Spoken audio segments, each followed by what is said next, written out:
Joffrey Baratheon felt the weight of the crown more keenly than ever on the eve of his wedding. The halls of the Red Keep echoed with the sounds of hurried preparations. Attendants shaping flower garlands, cooks tasting honey cakes, stable hands cleaning the royal stables in anticipation of visiting lords and ladies. The king watched from a distance, his eyes hawkish, his lips pressed into a thin line of displeasure. This was supposed to be a time of celebration, yet all he could feel was a tremor of apprehension. He had always believed that power meant doing as he pleased without consequence, but lately, he'd noticed too many sideways glances, too many hushed whispers. That sense of being watched fed both his paranoia and his pride. He was determined to make his wedding a glorious demonstration of his authority and cunning, one that no one would soon forget. He traced a path along the high balustrades overlooking the courtyard, where men-at-arms were drilling in neat rows. Their spears caught the sunlight, forming a dazzling reflection. It pleased him to witness their precision, for it reminded him that he had an army at his beck and call. But it wasn't enough anymore simply to be feared. All his short life, Joffrey had been taught that fear commanded obedience, but after tasting the disapproval of the people, after hearing them whisper half-insults behind his back, he realized fear alone was precarious. He needed respect, or at least the illusion of it. He needed new tactics to secure himself. And so, quietly, he had begun to observe, to listen, to ask pointed questions in private.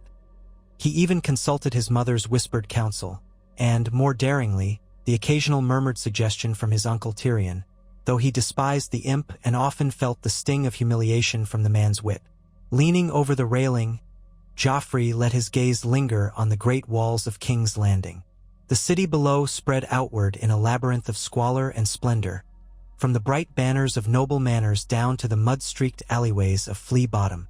Reports of unrest never fully reached his ears, but he knew, from the corners of overheard conversation, that these days the crown's hold on the common folk was slipping, and he had no doubt certain lords plotted more than just sly words. He had no intention of succumbing to any scheme that might unseat him, especially not on his wedding day. If the realm believed they could make him dance like a marionette, they were gravely mistaken. When a distant voice called his name, Joffrey stood upright at once, adopting the arrogant poise that everyone expected of him. A gold-clad Kingsguard strode toward him along the battlements, bowing with a practiced flourish. Joffrey recognized Meryn Trant's masked disdain in the slight downturn at the corner of his mouth. The man had been loyal enough, but Joffrey was becoming better at reading subtle scorn. That skill was new, something the Boy King had only recently begun to practice. Before, he would have demanded blind loyalty without question and struck at the first sign of insubordination. Now he planned to let insubordination flower just enough to reveal the traitors, then pluck it out by the root. "Your Grace," Ser Meryn said with a curt bow.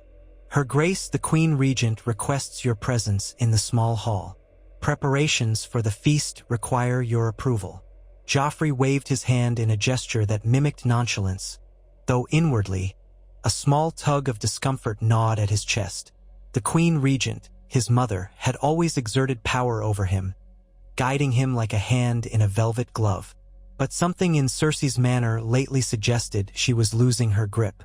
She did not betray it in public, but in her council behind closed doors, Joffrey noticed how her eyes darted from one corner of the room to another, as if searching for watchers. He sensed that her position was also not as secure as she liked to claim, and that opened the door for him to be something more than her puppet. He strode along the corridor, with Ser Meryn trailing behind, passing tapestries that depicted ancient battles.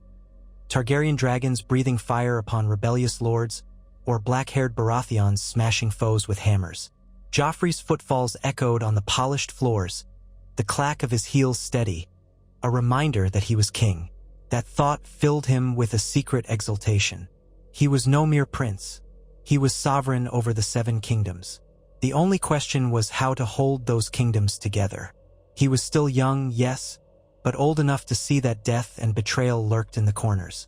If he remained naive, if he thought cruelty alone would keep him in power, he would be undone. So he would learn the language of cunning, add it to his arsenal of fear, and let no one see the transformation until it was too late. Cersei was waiting in the small hall, which was not so small by commoner standards. A high vaulted ceiling with gilded trim, glass windows that let in the day's radiant light, and a floor so clean that Joffrey could see his reflection if he looked down. His mother wore a gown of deep crimson velvet, trimmed in lion-stitched gold at the sleeves. Her hair was pinned in a complex arrangement of braids and jewels. She greeted her son with a faint, proud smile that did not fully reach her eyes. "Joffrey, dear," she said, giving a slight nod. "We're finalizing the details for the feast tomorrow. Pycelle insists on an array of courses that could feed half the city, but our gold is not as bottomless as he imagines. We need to make wise decisions about what to serve and how best to display our hospitality, while keeping our coffers in mind." He nodded, stepping forward. "Very well. What do you have in mind?" She seemed a bit taken aback by his direct question. In the past, he would have scoffed or demanded the most lavish dishes, ignoring cost. This new Joffrey was more subtle, more calculating. Cersei hesitated, then gave a small shrug. "We can still afford extravagance, but we must ensure no illusions of weakness. The wedding is as much about political theater as it is about ceremony. The realm's lords will be watching. You understand that, don't you, my sweet?" He inclined his head slightly, doing his best not to let condescension creep into his voice. "I do, mother, and I want them to see our strength. But we also need to make alliances, not just parade over them. Sometimes honey works better than vinegar." He saw a twitch of surprise in her eyes and felt a small thrill of triumph. It was a line he'd memorized from overhearing Tyrion once. Now it served him well, ironically delivered by the king who had once delighted in flinging crossbow bolts at whomever dared displease him. She glanced away for a heartbeat, evidently measuring his words. "Yes, of course. Well, Marjorie's family, the Tyrells, is footing part of the bill, but we can't appear entirely dependent on their fortunes. We'll balance it." She laid out a series of dishes, from succulent lemon cakes to honey-glazed pheasant. Joffrey nodded at intervals, interjecting just enough to make his presence felt. Ser Meryn stood at the far end, arms crossed over his breastplate, looking bored by the conversation. But Joffrey saw that Meryn's eyes followed every movement, every nuance. The Kingsguard was waiting to see if Joffrey would throw a tantrum or lash out, as he so often had. Today, there would be no such drama. At the end of the discussion, Joffrey took a parchment with the final plan for the feast and folded it carefully. "Good," he said. "Let us hope the guests appreciate our generosity. And perhaps we can find a few surprises that will liven the day. Entertainments, not cruelties." He shot his mother a pointed look. In the past, it was she who had encouraged his more sadistic amusements, or at least had never forbidden them outright. But times were changing, or at least Joffrey's approach to them was. Cersei's eyes flickered, uncertain. "As you wish," she said slowly. "Though a few small amusements might still be expected. People do love a spectacle." Joffrey forced a sharp grin. "Yes, they do. Let's give them one worth remembering." He turned on his heel, leaving the hall behind. His heart pounded as he walked away, overshadowed by a growing sense that the wedding would be a crucible, where the realm tested its young king, and where he, in turn, would test them right back. The faint echo of his footfalls became a roar in his mind. Alone in his private solar later that evening, Joffrey brooded over a goblet of watered wine. He hadn't touched the thick, strong arbor reds he once preferred, having realized recently that clarity would serve him better than the blur of intoxication. The braziers crackled softly, lending the room a warm glow. Shadows danced on the walls, shapeless specters. Joffrey stared at them, trying to imagine the faces of his enemies. He pictured Tyrion, smirking as always, and felt a flicker of rage. He pictured Sansa, his former betrothed, with haunted eyes, still drifting through the castle like a pallid ghost. Then came images of Marjorie Tyrell, his new bride-to-be, with her delicate smiles and cunning glances that belied an ambition to be the most beloved queen in living memory. And then there was the entire sea of nameless courtiers, each with personal motives. If there were a plot to undermine him, who would orchestrate it? The Tyrells? Littlefinger with his sly grin? Varys the Spider with his endless whisper network? Or perhaps there was a coalition of offended lords who merely waited for the right moment to strike. Joffrey shuddered slightly. He refused to be undone by ignorance. He had to show them he was not the same boy king who once demanded heads on spikes just to prove his might. If they still believed him to be a violent child, let them. That would be his advantage. He'd pretend to be the same monstrous brat while laying deeper plans. He swirled the wine in his goblet, a small smirk curling at the corner of his mouth. Morning brought a flurry of last-minute chaos.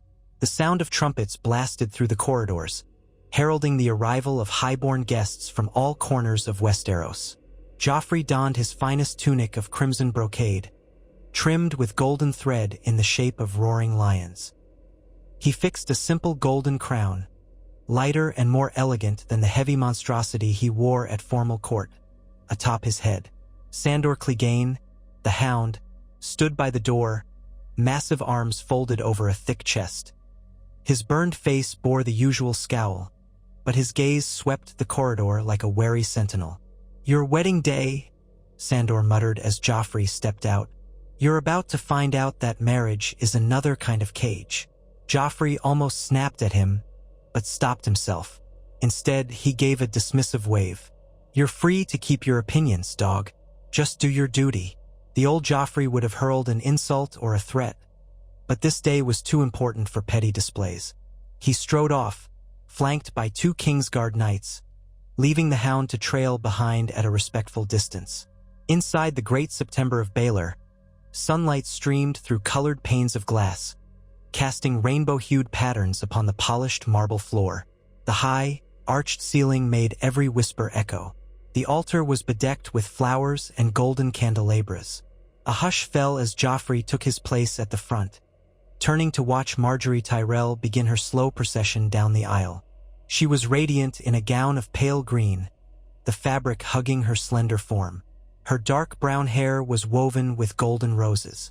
She walked with a graceful step, exuding that calm confidence that had enthralled the small folk. Joffrey had often seen how easily she could charm a crowd, turning their adoration toward her in waves of applause and cheers. He had, in the past, felt threatened by her gift. But if she could direct that tide of affection, perhaps it could be harnessed for his benefit, so long as he kept control of her. They stood together before the altar, the High Septon's voice reverberating in the sacred space, reciting the ancient vows that would bind them. Joffrey sneaked a glance at Margaery, who offered him a practiced, serene smile. It was almost too perfect. Her composure, her delicate courtesy, the way her eyes sparkled with feigned admiration.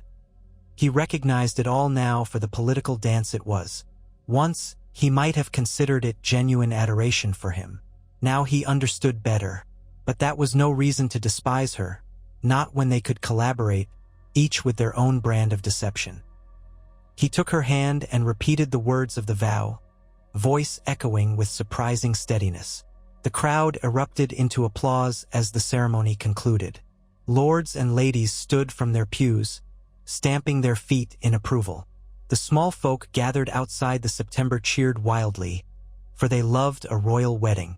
Joffrey led Margaery out onto the grand steps, where they were showered with rose petals. He cast a regal smile toward the masses, raising his queen's hand high in the air so the city might see them together. Margaery glowed beside him, and the throng roared as if they beheld the union of gods. Joffrey felt a flicker of satisfaction. This was the spectacle he had intended. Let them see a king strong enough to stand with a beloved queen. Let them cheer for now while behind the scenes he wove a web. Then it was time for the feast in the Red Keep's spacious courtyard. Long tables groaned under the weight of dishes. Roasted boar stuffed with onions, lemon cakes dripping with syrup, skewered fish sprinkled with exotic spices. Musicians played lively tunes, jugglers capered in bright motley, and minstrels competed for attention. The Tyrell bannermen mingled with Lannister allies, each side eyeing the other politely. A swirl of color, noise, and hidden agendas filled the air. At the head table, Joffrey and Margaery sat on elevated seats, with Cersei, Tywin, and Olenna Tyrell close by. Tyrion Lannister was placed a little farther down at Joffrey's request, far enough to keep his cunning uncle from whispering in his ear every moment, yet close enough for Joffrey to observe him if needed. Toasts were made, cups raised, and the revelry grew with each passing course. Dancers swept into the courtyard, spinning in circles of vibrant silk. Laughter bubbled up around the tables. Servants hurried to refill goblets, making sure no one went thirsty. Joffrey participated dutifully, sipping from his cup but never overindulging. He laughed at the appropriate jokes and tossed a few barbed jests of his own, but refrained from too much cruelty. He also made a show of courtesy toward Margaery, offering her his arm when they stood and complimenting her beauty. He knew the eyes of the realm were upon them, and for this night, he would be the chivalrous king, ready to greet well-wishers with a magnanimous air. As the feast wore on, he scrutinized the crowd from beneath lowered lashes, trying to see who might be out of place. The elder Tyrell lords drank deeply and conversed in hushed tones. Olenna Tyrell fluttered about Margaery, fussing over her beloved granddaughter, but Joffrey glimpsed the sharpness in the old woman's eyes. She was cunning, a schemer of the highest order.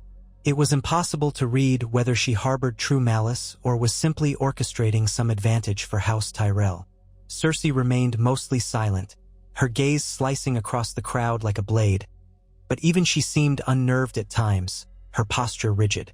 Tywin Lannister, the patriarch, maintained a statuesque composure, only speaking in carefully measured doses. Tyrion lingered at his seat, occasionally whispering to Sansa Stark, who sat beside him, her face pale and drawn. Joffrey smirked when he caught the awkward exchange between his uncle and his former betrothed. He still felt a ripple of power in seeing Sansa forced to endure that marriage. But at the same time, he kept watch to see if either of them might betray some knowledge that threatened him. Halfway through the evening, when the sun had dipped low and torches began to flicker, a troupe of acrobats took the stage. Tumbling across the courtyard, they drew cheers and applause. Joffrey clapped politely, leaning over to Margaery with a playful grin, as though he were telling her a private joke. In reality, he was leaning closer to gauge her reaction, to see what lines formed in her face when she laughed, what tension might reside in her posture. "You seem happy," he said, keeping his voice low, ignoring the acrobat's leaps. "Is it all you dreamed of, my lady queen? This wedding, this city, this husband?" His tone carried just enough sarcasm to be noticeable. She tilted her head, the corners of her mouth lifting in a gracious smile. "Your grace is more than I could have hoped for," she replied. It sounded like a rehearsed line. She tossed a lock of her hair behind her shoulder, her eyes fluttering in that feigned innocence she wielded so effectively. "And King's Landing itself is quite the city, so full of life. I only hope we can do more to help those in need within its walls." He arched an eyebrow. "Charity? Is that what captures your fancy, my queen?" "Charity fosters gratitude," she said lightly. "And gratitude can translate into loyalty. It would not hurt us to appear compassionate when we can afford it." Joffrey gave a thin smile. "We will see about such gestures. They must be done carefully, so as not to invite scorn from the nobility. Appearances, as you must know, are everything." She inclined her head, accepting the point.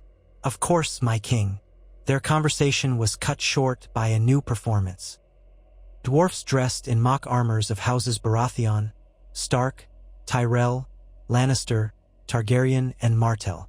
They rode pigs instead of horses, brandishing tiny wooden lances. The crowd roared with laughter at the spectacle, many banging their cups against the tables in mirth. Joffrey noticed Tyrion shifting uncomfortably, lips pressed tight.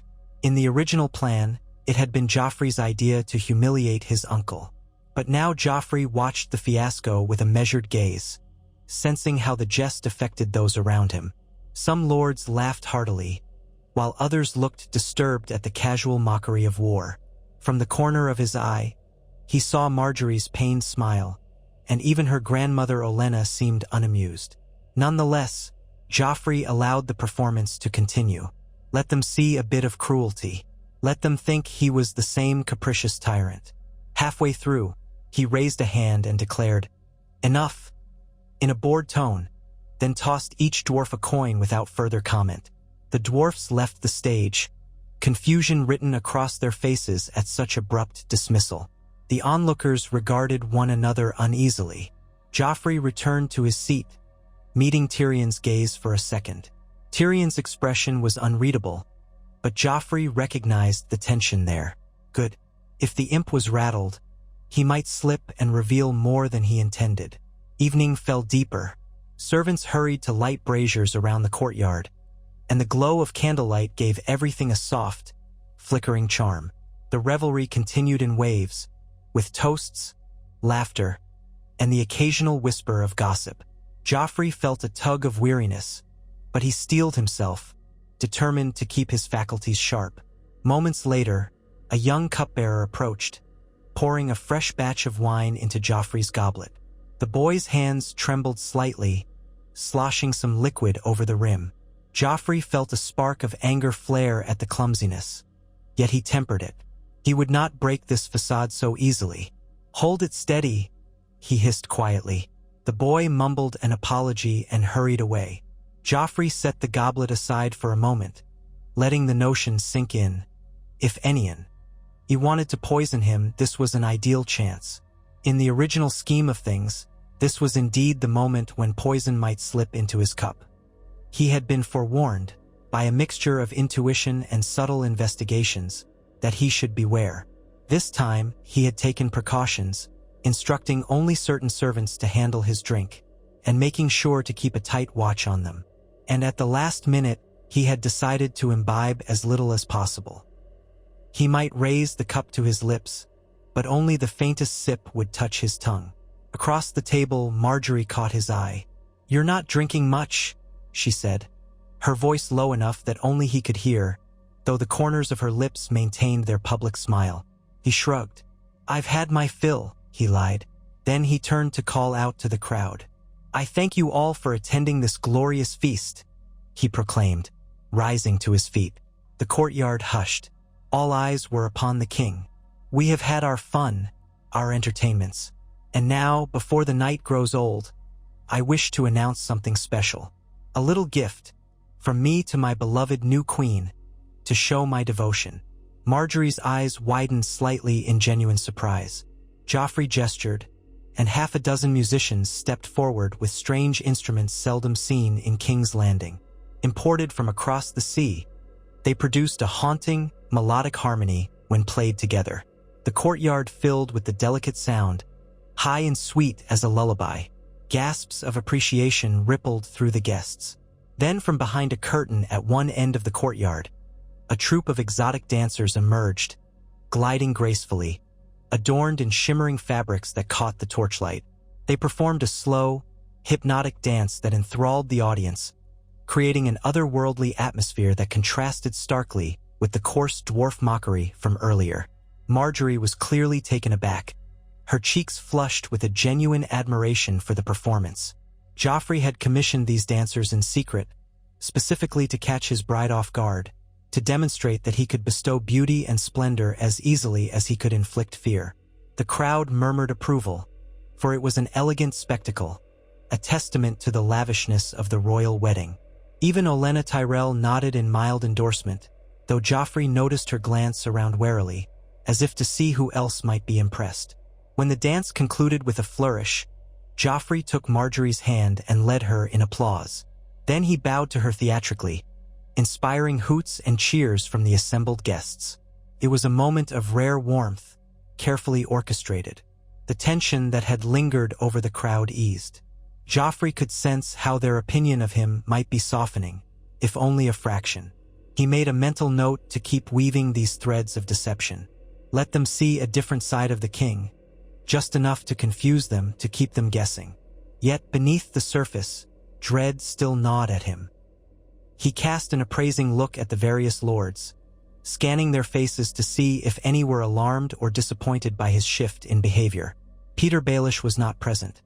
He had excused himself to attend to some matter at the Vale, or so he claimed, and Varys was nowhere to be seen at the moment, though Joffrey guessed the eunuch was lurking nearby in some shadow, ears open. Tyrion wore a carefully neutral mask, though he clapped politely with the rest. Cersei's face beamed with maternal pride that, to Joffrey's chagrin, still looked half-forced. He dismissed it and turned his attention to Marjorie, placing a hand lightly on her waist in a gesture of ownership. She smiled at him brightly, and the onlookers applauded once again. At length, Joffrey retook his seat, feeling a slight wave of dizziness from the tension of performing. The last courses were served. Spun sugar sculptures of the royal couple, pastries shaped like crowns and roses, and a towering wedding pie that required 4 men to carry. With a ceremonial flourish, the pie was cut open, releasing a flurry of doves into the torchlight.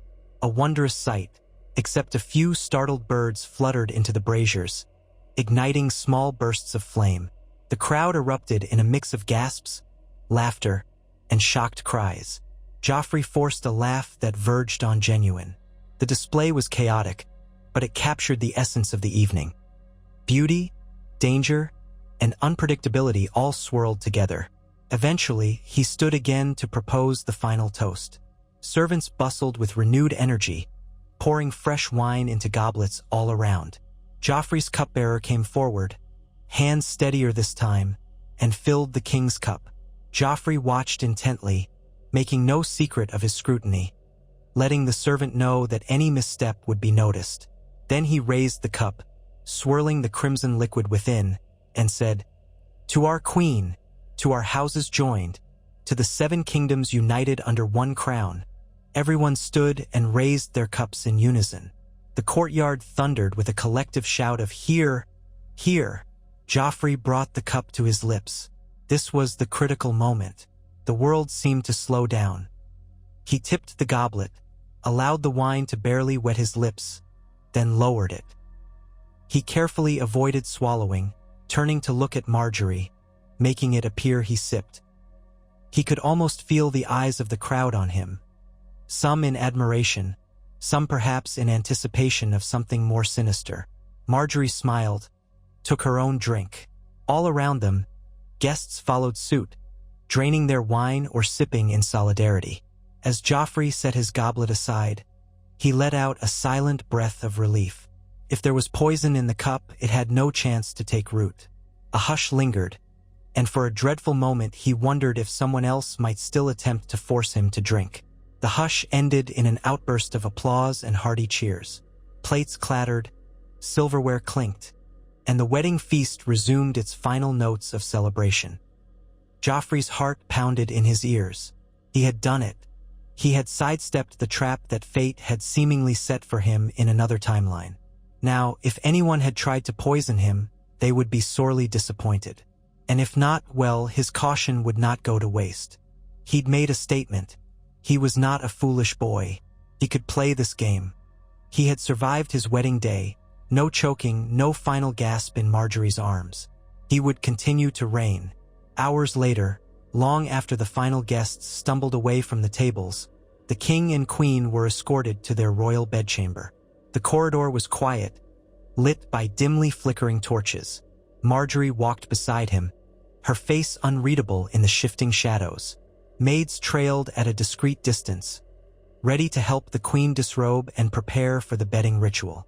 Joffrey had insisted on minimal ceremony for this last part. In truth, he disliked the tradition of onlookers jeering and commenting on his new bride's nakedness. He told himself he would preserve some dignity, for her, yes, but also for himself. The court might take it as another sign of a softening heart. Let them.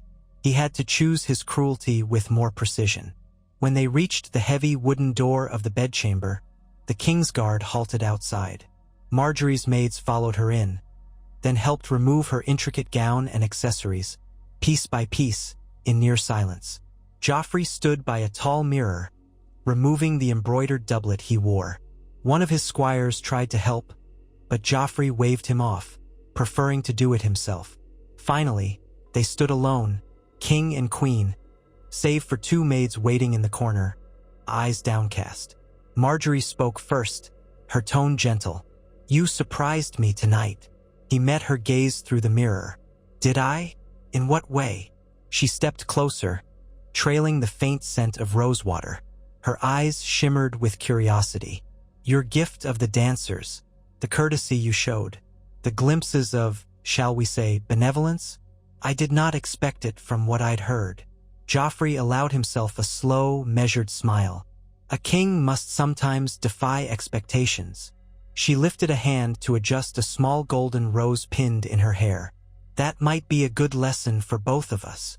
Then she gestured to her maids, who promptly curtsied and slipped out the door, leaving the new couple alone in the quiet. Candles flickered, illuminating their faces with a soft glow. Joffrey turned to face her, exhaling. Part of him felt raw desire, stoked by the notion of finally claiming his bride. Another part remained analytical, wondering how best to bind her loyalty. He reached out, placed a hand on her arm, and drew her a step closer. She did not resist. "You are mine now," he said, keeping his voice low. "I expect loyalty and obedience." A flicker in her gaze suggested she might bristle at the demand, but she merely bowed her head. "And you have them," she replied softly. "You are my king, Joffrey." He weighed her words, trying to sense any falseness. Of course, there would be hidden layers in anything Marjorie Tyrell said. She came from a house known for its ambitions, for its skill at cultivating popular support. But for now, she was here in his chamber submitting to him. That was enough. They would have plenty of time to parse each other's motives in the days to come. Gently, he slid a hand under her chin, lifting her face to his. He kissed her, tasting the sweetness of her lips. She responded with practiced warmth, leaning into him. The candles burned low, and the door remained barred, leaving them in the hush of the night's final hours. By the time dawn broke, Joffrey had barely slept. He lay awake in the large bed, Marjorie's sleeping form curled under the blankets beside him. His mind buzzed with plans. He was still alive. More than that, he was married to a woman who could help him secure the throne, if he played his hand correctly. He would need to remain vigilant. Perhaps, for a while, the realm would believe he had grown kinder, more predictable, or at least less impulsive. Let them think so. He would hide his fangs until the perfect moment. Already, he was drafting a mental list of those who might be his greatest threats. Olenna, who always had a scheme or two up her sleeve. Tyrion, whose cleverness was legendary. Varys, who was loyal to no one but the realm, or so the eunuch claimed. And Baelish, though absent, was likely orchestrating 1,000 manipulations from afar. Joffrey slipped quietly out of bed, not wishing to wake Marjorie. Dressed in a light robe, he moved to the window.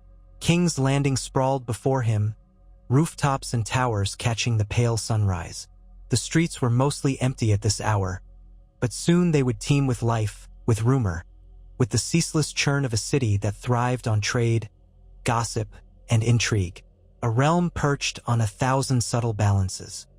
He wondered how many commoners had prayed last night for his downfall. How many courtiers might be hoping to manipulate him behind his back.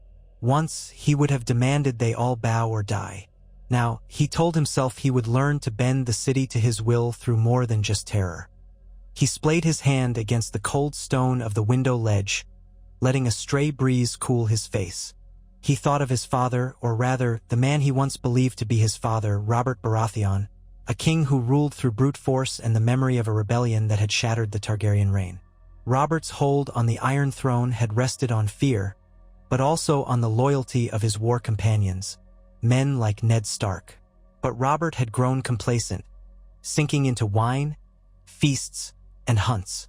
And in that complacency, he became vulnerable, eventually paying with his life. Joffrey would not share that fate. He was forging a new path, blending ruthlessness with cunning. If the city wanted a show, he would give them one. If they wanted a benevolent king, he would offer them glimpses of mercy. And if they ever rose against him, he would quell them with fury. Yes, he had survived the wedding night, but it was only the first step. Each day, he would have to navigate fresh conspiracies. Each choice would either strengthen him or lay a trap. He felt a strange thrill at the idea. For the first time in his life, he wasn't lashing out blindly. He was planning. A knock at the door interrupted his thoughts. He turned to see a servant peering inside, a nervous expression on his face. "Your Grace," the servant murmured, "the council awaits you in the throne room. They wish to offer formal congratulations and discuss pressing matters of the realm." Joffrey glanced back at the bed, where Marjorie still lay in a light slumber. Her hair was splayed across the pillows in gentle curls. She looked serene, untroubled. He wondered if she was truly sleeping or pretending. It was impossible to tell, but he let it be. Carefully, he stepped away from the window, adjusted his robe, and nodded to the servant. "I'll come at once," he said, summoning a regal tone. "Prepare the hall, and ensure they wait until I am ready. The king is not to be rushed." "Yes, Your Grace," the servant said, bowing before hurriedly departing. Joffrey allowed himself one last look at Marjorie's slumbering form, then made his way to dress and gather his composure. The day after the royal wedding would be a fresh stage for him to perform upon, and he intended to make use of every advantage. In the throne room, lords and ladies were assembled in 2 neat rows, each lined up to pay their respects. Joffrey advanced across the polished floor, the gold of his crown gleaming in the early light. He stepped up the dais to the iron throne, that jagged seat forged from the swords of conquered enemies. A monstrous thing, uncomfortable to sit in, but an undeniable symbol of power. With a flutter of pride, he seated himself, letting the clang of steel beneath him echo. He rested his hands on the armrests, feeling the prickle of metal edges. All eyes turned to him, and a hush fell. Grand Maester Pycelle approached first, his chain of office rattling. "Your Grace, we present the small council's congratulations on your nuptials. May your union bring prosperity to the realm." Murmurs of agreement rippled through the gathered. Joffrey inclined his head, a faint smile ghosting his lips. "You are too kind," he replied, in a tone that suggested regal politeness. "I trust the festivities went smoothly for all?" A low wave of polite laughter spread, and Pycelle nodded. "Indeed, Your Grace, a most splendid affair." Next, Ser Kevin Lannister, Tywin's brother, stepped forward to deliver a statement on trade matters. Joffrey listened with half an ear, feigning interest. He cast occasional glances at the crowd, hoping to catch small tells. Some of the lords shifted restlessly. They had likely come expecting a different kind of king, one prone to outbursts. Joffrey remained calm, giving short nods, occasionally asking pointed questions. Tywin stood near the throne, stoic and silent, observing.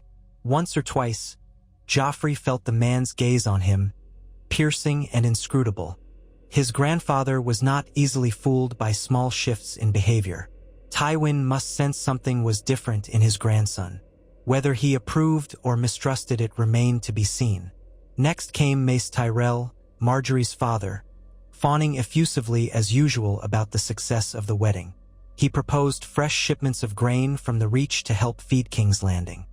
He boasted about the Tyrell harvest and the warm relationship between their houses. Joffrey thanked him, layering his voice with appreciation. He accepted the offer gracefully, playing the part of a grateful king. Out of the corner of his eye, he noticed Olenna Tyrell's severe expression, as though she was dissecting every word, searching for deeper meaning. He kept his face impassive. Let her guess.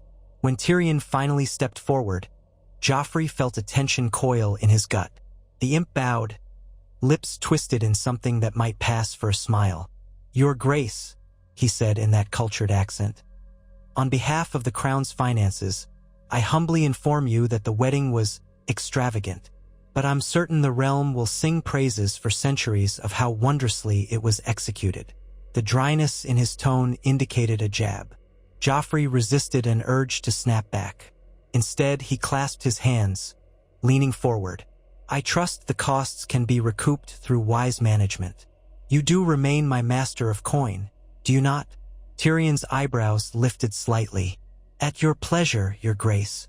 Then I have every faith you will find ways to fill our coffers again," Joffrey said smoothly, letting a hint of challenge creep into his voice. A flicker passed through Tyrion's mismatched eyes, but he managed a short bow, stepping back into line. A mild victory, Joffrey thought. He had not allowed himself to be baited into cruelty. He had not given Tyrion reason to suspect an overt shift in personality. Yet he had shown a glimmer of cunning. As the council session continued, Joffrey's mind began to wander, though he maintained the stoic facade. He realized with a certain clarity that the real business of ruling was not done in open court, but rather in those quiet corners and private discussions behind closed doors. What played out here was pageantry. Nevertheless, he performed it well, for the sake of maintaining an image.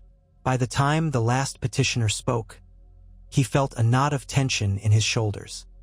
He dismissed the gathered court with a wave, stating that he would confer privately with select advisors on urgent matters. The crowd dispersed, and Joffrey took a moment to rise from the Iron Throne, mindful of the sharp edges. Tywin waited at the base of the dais, hands clasped behind his back. "My king," Tywin said, carefully emphasizing the word. "You conducted yourself well. Your composure is noted." Joffrey met his grandfather's eyes, searching for sarcasm. He found none. "Thank you, Lord Tywin. I am gratified to have your approval." Tywin regarded him. "I sense a new resolve in you, Joffrey. Your mother and I would be interested to learn of your plans moving forward. You are the king, of course, but the realm is large, and the burdens of rule are heavy." His voice never rose above a measured monotone, but Joffrey knew each word carried an implicit suggestion. "Let us guide you." "I welcome your counsel as always," Joffrey answered. "But rest assured, I am committed to the welfare of the realm." Tywin nodded. "Then we shall speak at length soon." With that, the hand of the king turned and strode away, each step resonating on the stone floor. Joffrey breathed a short sigh when he was gone. The man's presence was still imposing, a constant reminder that the Lannisters' real power rested with Tywin. But that, too, could change if Joffrey maintained a careful path. For the time being, he would play the obedient grandson while quietly ensuring his own network of supporters. A rustle of fabric behind him drew his attention. Margaery stood at the entrance of the throne room, flanked by 2 Tyrell guards. She wore a simpler gown today, a pale lavender that gave her an air of demure elegance. She approached with a warm smile that seemed genuine enough. "My king, would you accompany me to the gardens? There are some charitable events I hope to arrange in the city. Perhaps we can discuss them while enjoying the fresh air." Joffrey blinked, momentarily caught off guard by the directness of her request. Yet he nodded. "Lead the way, my queen." They walked side by side, an entourage of guards trailing at a respectful distance. The Red Keep's gardens sprawled behind high walls, filled with sweet-smelling blooms and manicured shrubs. A gentle breeze rustled the leaves. Margaery guided him to a secluded pathway, lined with rose bushes. Bees buzzed lazily around the blossoms. Once they were mostly out of earshot, Margaery began to speak in hushed tones about her plans to provide fresh bread and clean water to the poorest districts of the city. She explained how it would endear the crown to the small folk, reduce unrest, and improve the image of House Baratheon Lannister. Joffrey listened, hands clasped behind his back. He was tempted to dismiss it as a silly notion. But then he remembered how the small folk had come to adore Margaery after her public gestures of kindness. Could that same tactic work for him as well? Could it patch the city's disdain for him? Possibly. It was worth considering, as long as it did not drain the treasury too much or distract from more pressing power plays. "I see the wisdom in this," he said, allowing a note of cautious agreement. "But we must do it in a way that highlights royal generosity, not dependence on the Tyrells. I won't have the city believing they must turn to Highgarden for their bread." Margaery nodded, a thoughtful look on her face. "We can brand it as a joint effort, both the king and queen working in harmony, with supplies from the crown storehouses as well as the Reach's bounty. That may be the most prudent approach." He found himself impressed by her political acumen. He offered a slight smile. "Yes, that might do, but do not expect me to coddle them personally. Handing out bread in the streets is not my style. If I appear in public, it will be with measured pomp, so that they see me as a protector, not a mere distributor of alms." Marjorie lowered her gaze. "Understood, my king." She plucked a white rose from a nearby bush, twirling it in her fingers. "I only wish to help guide you toward the people's hearts. I know the burdens of rule can be heavy. If I can lighten them, I will." Joffrey reached out to touch a petal of the rose, marveling at its softness. "A rose," he mused quietly. "Beautiful, delicate, but with thorns beneath." He shifted his gaze to her. "I do not doubt your talents, my queen. Use them wisely, and we shall both prosper." She inclined her head, accepting his words with that subtle grace. For a moment, the two stood there in a rare pocket of stillness, the hush of the garden all around them. Joffrey felt a swell of optimism.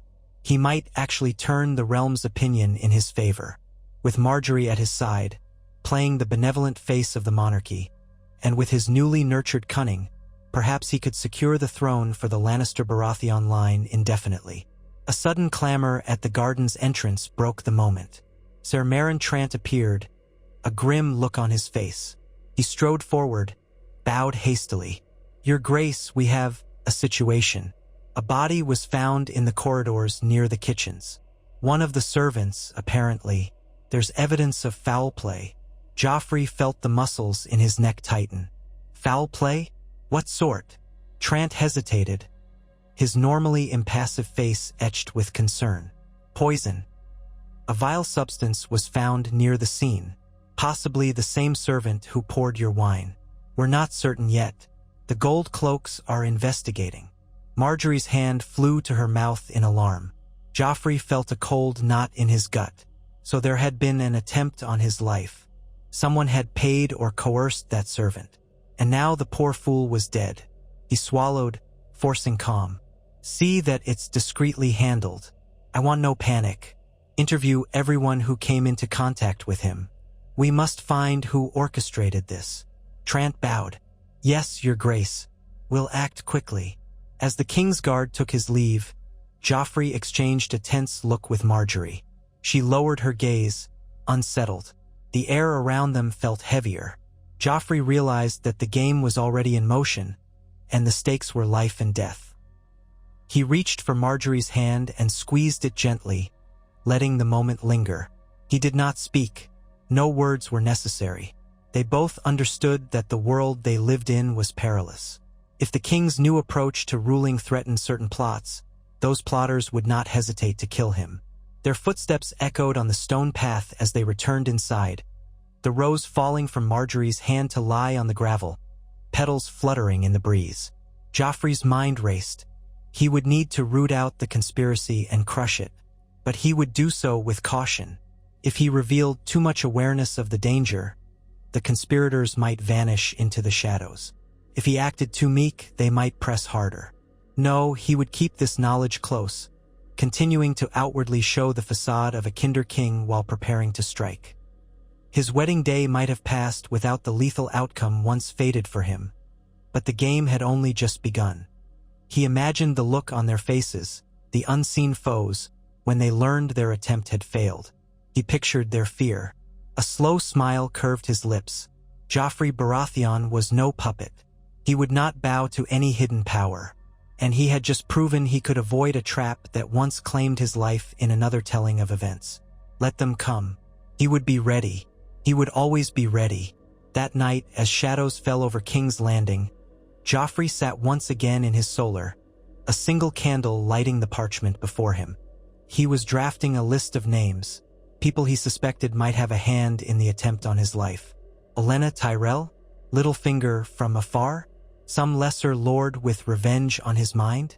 He tapped the quill against his lip, then wrote Tyrion's name with a question mark. It was too easy to blame the imp, but not impossible.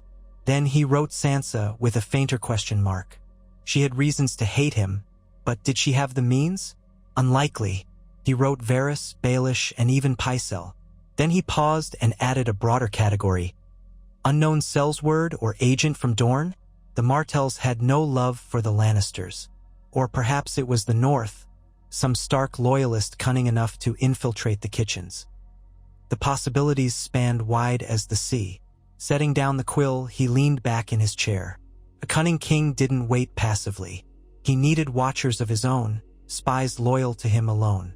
The trouble was that most spies in the Red Keep either belonged to Varys or could be bought by Littlefinger. Joffrey would need to recruit a new circle carefully, away from prying eyes. For now, he'd rely on a few lesser-known knights and servants whose loyalty was born of gratitude or fear. He would feed them small tasks, glean small bits of information. It would be a slow process, but secrecy was paramount. A soft knock at the door made him bristle. He quickly stuffed the parchment in a drawer. "Enter," he called. The door swung open to reveal Cersei, robed in a deep red garment, her hair unbound. She stepped inside, dismissing the guards with a wave so that mother and son might speak in private. Joffrey rose, offering a slight bow that was more courtesy than genuine reverence. "My sweet boy," she murmured, her voice tinged with a weariness that belied her regal bearing. She moved closer, eyes flicking around the room. "I hear disturbing rumors. A dead servant, possible poison. Why was I not informed at once?" Joffrey grimaced. "I've only just learned the details myself. The Kingsguard is investigating. We didn't want to cause a stir until we had more information." The wedding celebrations were still ongoing. Her lips thinned. "As Queen Regent, I should be told of these matters immediately. I'm still your mother, and your closest ally." He studied her face. "And I value your alliance, mother.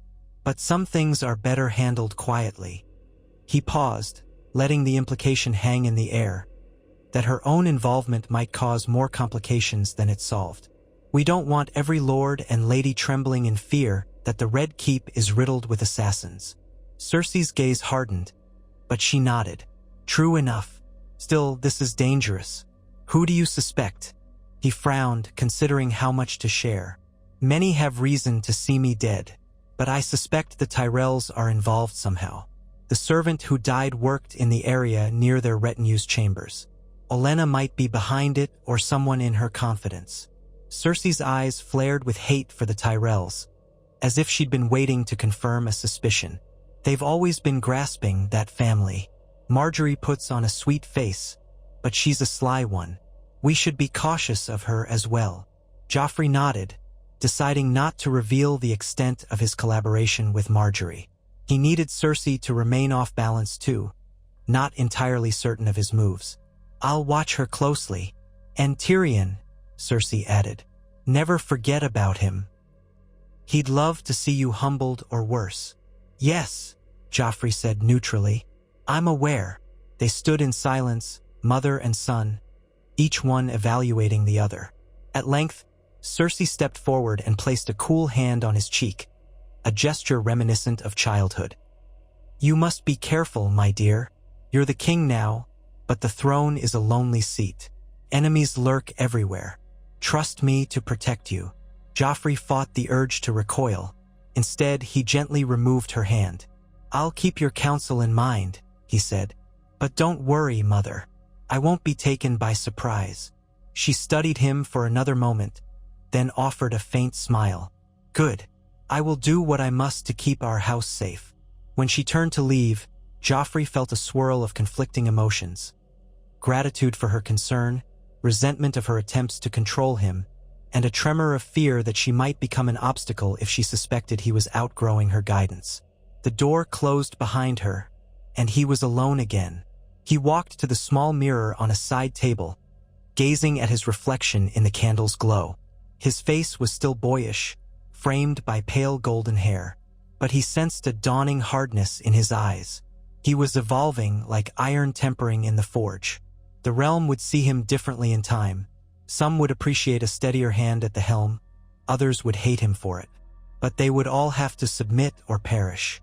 "Long live the king," he whispered to the empty room, and a chill ran through him. He saw, in his mind's eye, that wretched servant gasping a final breath in some dark corridor. That was how close he had come to death. It was also a sign that the game of kings was more dangerous than he'd ever imagined. But he was determined to win. He forced himself to blow out the candle, plunging the room into darkness. The light of dawn would come soon enough, and with it a fresh round of plots and schemes. For now he would rest, albeit with one eye open always. He was King Joffrey Baratheon, and he would not be easily undone. In the days that followed, Joffrey awakened every morning with a renewed sense of purpose. Dawn had become his ally, a silent promise that he had endured another night without falling prey to plots and poisons. He had evaded the Purple Wedding's fate, and now each sunrise felt like a triumph, a chance to further tighten his grip on the Seven Kingdoms. Yet the specter of treachery loomed, and he knew that hesitation would be fatal. Only cunning, vigilance, and carefully placed ruthlessness could ensure his continued rule. He rose earlier than usual one morning, dressed quickly in a subdued black doublet embroidered with the Baratheon stag and Lannister lion entwined, a visual signal of his father's house and his mother's. As king, he could choose the most lavish attire, but for now he preferred something less ostentatious. He wanted the lords and ladies of court to see him as a more composed ruler, not the peacock they once mocked behind his back. Stepping into the corridor, he found Sandor Clegane, the Hound, leaning against a wall with arms folded. The scarred knight flicked a glance at Joffrey without a word. Joffrey returned a curt nod. He had come to rely on the Hound's blunt assessments, even if he despised the man's impertinent tone at times. Silence hung between them. Joffrey's newly awakened caution told him to watch his words with Sandor as well. While the Hound was no schemer, he might easily be swayed by gold or fear. Everyone, Joffrey thought, had a price, though the Hound's price seemed less about coin and more about a bare, bitter sense of honor that neither Joffrey nor anyone else fully understood. "Come," Joffrey said simply, and moved off toward the council chambers. The Hound followed, armor clanking. They passed through a courtyard where the castle's servants were already at work, rolling barrels and scrubbing steps. The sky overhead was streaked pink and gold, a serene hush over King's Landing that would not last once the city woke in earnest. As Joffrey reached the double doors of the council chambers, a yawning Lannister guard pulled them open. Inside, he found only a handful of attendants stirring. The small council itself would not convene for another hour at least, but Joffrey had asked for certain documents to be brought before him privately. He settled at the head of the long oak table, ignoring the ornate seat that typically awaited him. Instead, he gestured for a simpler chair, one of the clerk's seats. The servants exchanged looks, but obeyed. Joffrey wanted to peruse the council's records and any letters that had arrived overnight, free of prying glances from the likes of Grand Maester Pycelle or Lord Varys. Even if Varys was loyal to the realm more than to any one person, Joffrey preferred to keep the spider at a distance. Quietly, he sifted through the rolled parchments on the table. Some were trade agreements, others pleas from minor lords. As he skimmed them, he searched for hidden meanings, coded threats, or unusual requests. His new, watchful mind found itself looking for patterns he had once carelessly ignored. An hour later, Pycelle shuffled in, blinking in surprise at the king's presence. His white hair quivered with each slow step. "Why, your grace," he stammered. "I did not expect you so early. I wanted to see these petitions myself," Joffrey answered coolly, continuing to read a letter without glancing up. "Is that a problem, Grand Maester?" Pycelle bowed.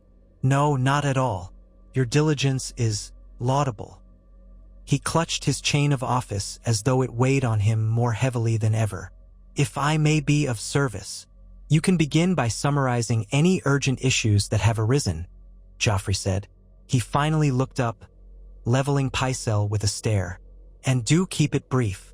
Pycelle bobbed his head in a fluster. Yes, of course. Let's see.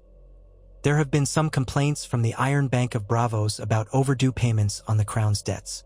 They grow restless, your grace, though they remain polite for the time being. We also have word of increased raiding along the coast near Maidenpool. Some say cell sales from the Stepstones might be responsible. Joffrey considered. Maidenpool is loyal to the Tullus, or what's left of them. But now it's under Lord Randall Tarley's oversight, is it not? "Indeed it is," Pycelle said. "He was placed there to maintain order in the aftermath of the War of the Five Kings. He reports that the raids are small but growing bolder. Joffrey nodded thoughtfully.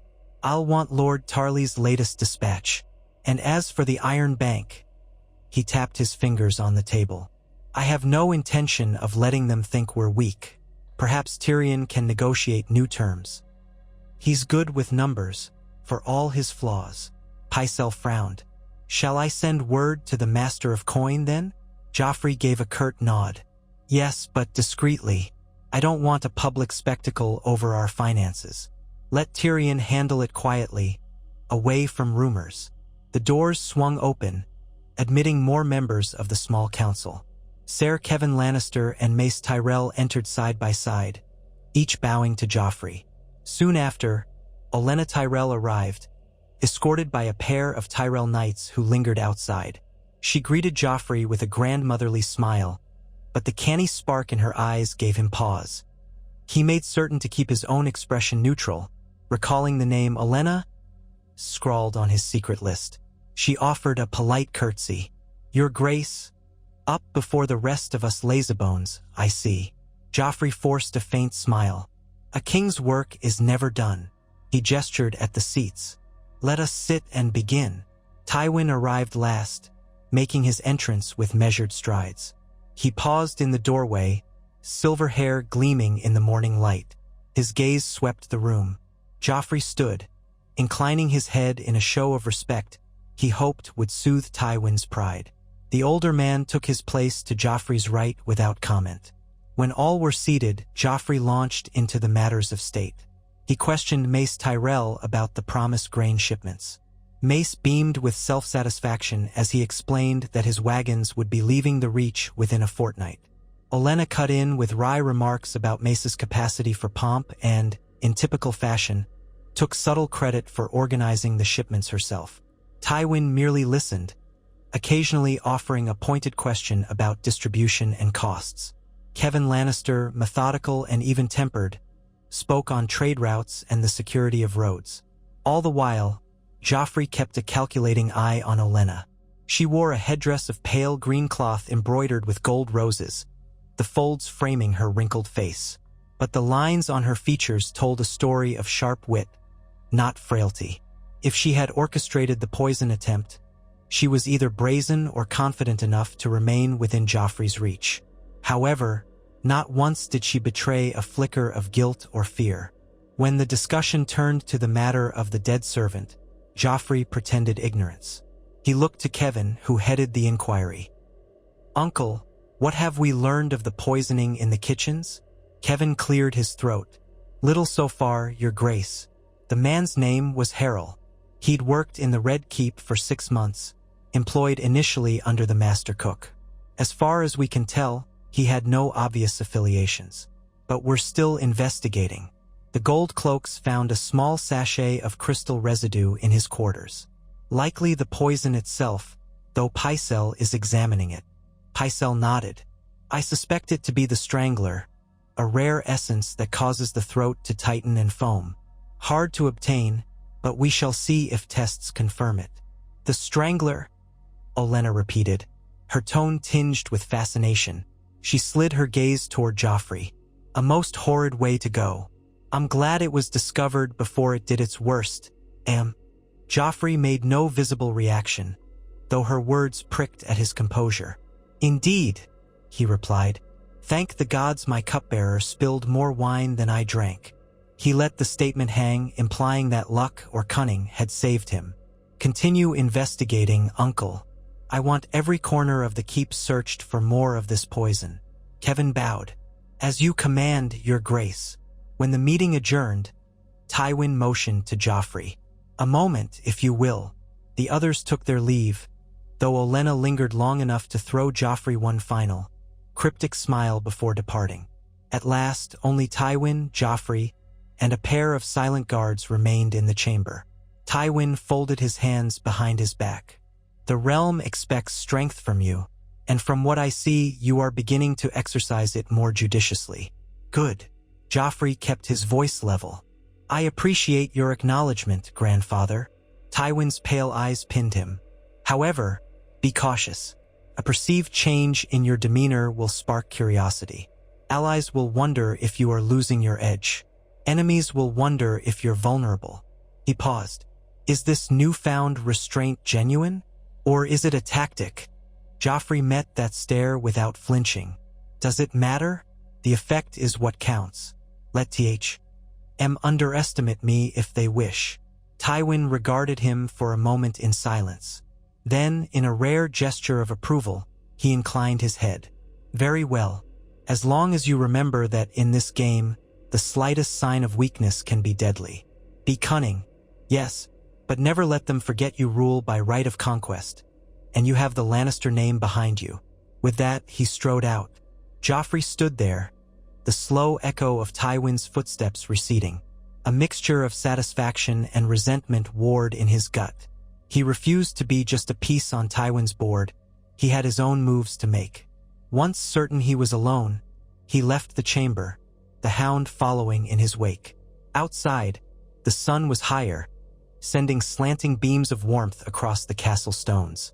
Joffrey decided to visit Margaery before she went off on one of her charitable errands, as she had begun calling them. If his queen intended to curry favor with the small folk, he wanted to be sure she did so on his terms. He found her in one of the Red Keep's lesser courtyards, wearing a pale yellow gown and speaking with a group of ladies who hung on her every word. Sansa Stark was among them, standing at Margaery's side like a wilted flower, her posture hesitant. When Joffrey's presence was announced, the ladies curtsied deeply, and Sansa hurriedly lowered her eyes. Margaery excused herself, stepping gracefully toward him. "My king," she said with a bright smile. "I was just explaining to these ladies my plan for distributing bread at the city gates." Joffrey glanced at Sansa, who stood off to the side.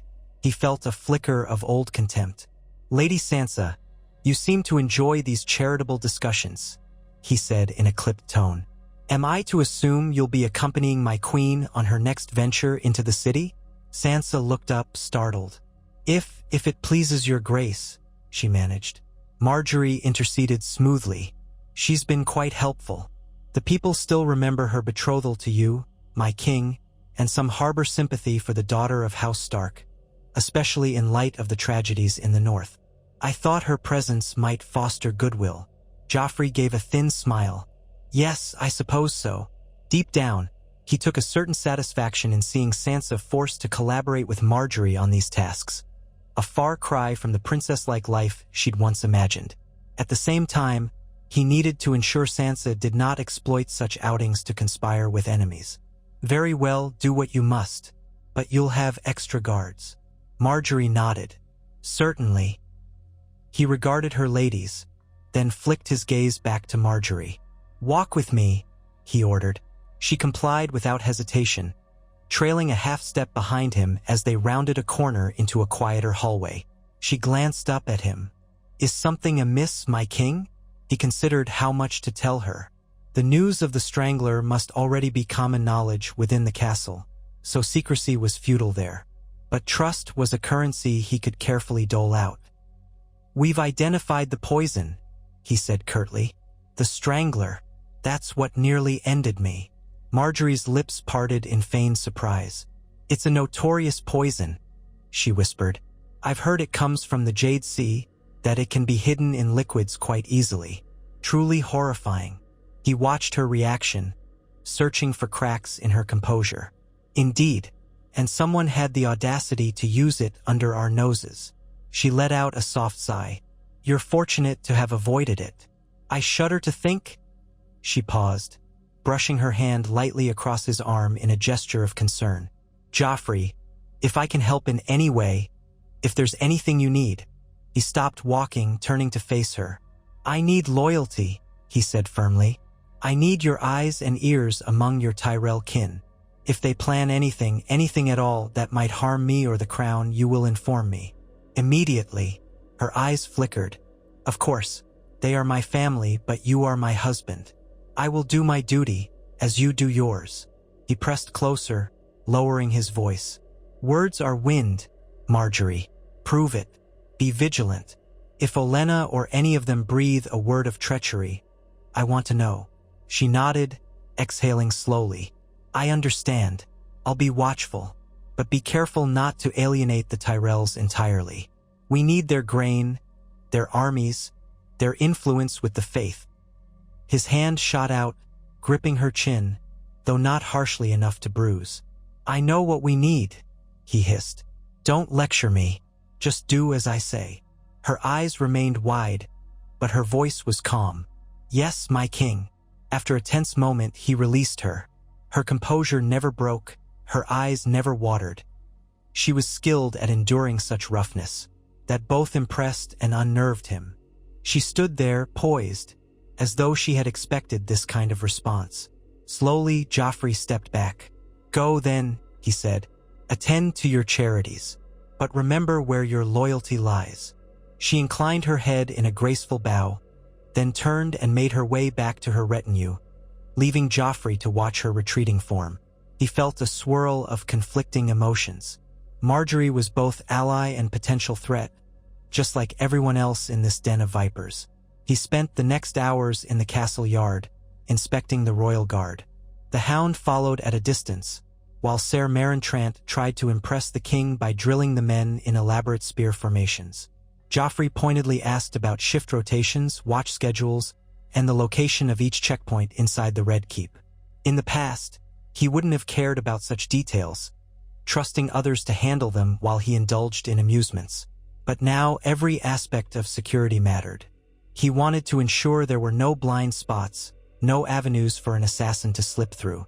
The soldiers seemed taken aback by his sudden interest, but they answered quickly, lest they incur his wrath. At midday, he retreated to the great hall for a light meal. The towering windows cast bright squares of sunlight across the polished floor. Servants scurried to bring him fresh bread, cheese, and watered wine. He sipped carefully, ignoring the dryness in his throat. Every cup of wine reminded him how close he had come to choking on poison. He wasn't about to make that mistake again. A short while later, Grand Maester Pycelle tottered in, carrying a small wooden box. Your Grace, he said, bowing. I took the liberty of preparing a sampling of antidotes, substances that may counteract certain poisons.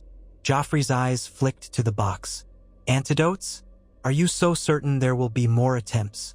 Pycelle swallowed. I fear so, though I pray not.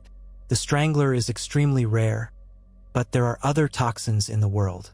If your Grace would feel safer keeping these at hand, I'll instruct you in their use. Joffrey stared at the frail old man, suspicious. Pycelle had once shown himself capable of plotting behind the crown's back. He had aided the Lannisters in removing Ned Stark. Sure, but that had been a different time. Could Pycelle now be in someone else's pocket? Yet the gift might be sincere. Very well, he said at last. Show me. Pycelle opened the box, revealing 4 small vials nestled in velvet. He pointed to each in turn. This white fluid is called sweet sleep, which can soothe pain or calm the nerves, but in certain doses it's dangerous. This greenish tincture is said to counter basilisk's blood, should it ever be used. The thick purple one is milk of the poppy, for pain relief, though it can dull the senses. And finally, this clear liquid is vinegar of Lys, rumored to slow the effects of certain strangling poisons if taken at the first sign of choking. Joffrey studied them, asking pointed questions. Pycelle stammered through answers, explaining the dosage and potential side effects. Keep them close, your Grace, he concluded, carefully shutting the box. One never knows what horrors might be lurking. Joffrey dismissed him with a nod, then turned the box over in his hands. Paranoia whispered that the vials themselves could be poison, but it would be too obvious for Pycelle to attempt that. He'd be discovered at once. For the time being, Joffrey would store them securely, perhaps have a taster check them first. Still, he admired the notion of being prepared. He was no longer the careless boy who mocked caution. That evening, he convened a smaller, more private meeting in his solar. The only attendees were Tyrion, Kevan Lannister, and a pair of loyal knights Joffrey had singled out in the days prior. He trusted Kevan somewhat, less cunning than Tywin, but loyal to family. He trusted the knights simply because they feared him. Tyrion was a wild card, but Joffrey wanted to gauge how his uncle handled new tasks. They gathered around a table, upon which Joffrey had spread a map of Westeros. Candles flickered, illuminating the curling parchment. Tyrion stood across from Joffrey, leaning on his cane. Though the imp did not truly need it, the gesture seemed to give him a posture of casual authority. Kevan hovered by Tyrion's shoulder. "My king," Kevan began, "might I ask why we four are assembled here instead of the full council?" Joffrey's jaw tightened. "Because I have a mission in mind that requires discretion." His gaze flicked to Tyrion. "Uncle, you will travel to Braavos to speak with the Iron Bank directly. I want new terms negotiated, preferably an extension on our payments. I suspect they'll demand interest or collateral, but see if you can secure better conditions." Tyrion's eyes narrowed. "Braavos is hardly a short voyage, Your Grace, and with Stannis still perched at Dragonstone, that leaves the crown vulnerable to demands from him or others. We have Lord Tywin to handle that in my absence," Joffrey said sharply. "But the Iron Bank is a greater threat in some ways. They'll back our enemies if we do not keep up with obligations. We can't afford that." Tyrion inclined his head in grudging acknowledgement. "Very well. I shall begin preparations." Joffrey turned to the two knights, Ser Richard and Ser Loras Langford, minor nobility whose families owed much to the Lannisters. "You two will accompany my uncle as part of his escort, along with a small retinue I'll assign. You'll ensure no harm befalls him." "Understood." Both knights pressed fists to their breasts in salute. "Yes, Your Grace." Kevan cleared his throat. "If Tyrion is away, who will oversee the treasury in his stead?" "I'll have Pycelle manage it temporarily," Joffrey said with a dismissive wave. "Under your supervision, Uncle. I'm well aware Pycelle is not the most capable financier, but I want no rumors swirling of an official appointment that suggests we can't function without my uncle." Tyrion lifted a sardonic brow. "Flattering." Joffrey ignored him, rolling up the map. "That is all. Uncle, see to it you depart within a week. Ser Richard and Ser Loras will answer to you. You have my permission to draw on the royal treasury for travel expenses, but keep it modest. We don't want to look desperate." Tyrion bowed with surprising formality. "As you wish, Your Grace." When they departed, Joffrey considered the risk of sending Tyrion away. The imp was cunning, could easily slip off to plot with enemies. But if Tyrion truly wanted to sabotage the crown, he could do it from King's Landing just as easily. This assignment might keep him occupied, and if he succeeded, it would buy the crown much-needed time to replenish funds, and reduce the Iron Bank's motive to sponsor rebels. Another piece moved on the board, Joffrey thought. Let's see how the realm reacts. 2 nights later, Joffrey found himself alone on a balcony overlooking the Blackwater Bay. The sky was dark, strewn with stars like scattered jewels. Below, the black water shimmered whenever a torch or lantern flickered across its surface. The wind carried the tang of salt. Joffrey inhaled deeply, letting the chill air focus his thoughts. He heard footsteps behind him, soft, measured. Turning, he saw Varys, swathed in robes of pale linen. The eunuch moved with a cat's grace, bowing low at the threshold. "Your Grace, I hope I'm not intruding." Joffrey allowed a small smirk. "You always intrude, Lord Varys, and at the oddest times." Varys pressed a hand to his chest in mock affront. "The Master of Whisperers must keep unusual hours. Rumors do not sleep." "Rumors?" Joffrey echoed, turning back to the sea. "What rumors do you bring me at this hour?" Varys glided closer, careful to keep a respectful distance. "I hear talk in the city that you survived an attempt on your life at your wedding. The small folk say it was the hand of the gods protecting their king. Others whisper you were too cruel to die so easily." Joffrey stifled a bitter laugh. "And which do you believe?" Varys pursed his lips. "I believe you are alive, which is all that matters. And rumors can be shaped if you know how. Might I suggest we subtly spread the tale that the new King Joffrey is forging a gentler path, one that spares even the worst of his enemies? It might soothe the people's fears." "And make me look weak," Joffrey snapped, though inwardly he considered the notion. "The city saw enough of my generosity at the wedding feast." Varys tilted his head. "But generosity must be renewed," otherwise it's soon forgotten. A single feast does not feed the city forever, nor does one graceful dance quell all rumors of cruelty. A flash of anger made Joffrey's cheeks warm. I will not be a puppet to the mob, Varys. I would never suggest such a thing, Varys said smoothly. But a wise ruler knows how to woo and how to whip. You have shown your whip already. Perhaps it's time to hone the wooing. Joffrey exhaled, gazing at the dark horizon. He recalled Margaery's pleas for more charitable works, her suggestion that they brand them as royal gestures. Perhaps Varys and Margaery were aligned in that goal, though for different reasons, no doubt. I will consider your counsel. Varys bowed again. I live to serve your grace. If there's anything else, you can keep your ears open for who might have supplied the strangler to that wretch in the kitchens, Joffrey said flatly. Use all your little birds. I want names. Of course, Varys said, though the chain of supply for such a poison might stretch across the sea to Essos. It will take time. Joffrey set his jaw. Then start now. Varys nodded, the candlelight in the corridor reflecting off his bald pate. As you wish, he said, and faded into the shadows, leaving Joffrey alone with the night.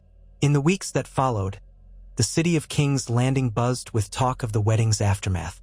The small council carried on with daily affairs, but tension simmered beneath each conversation.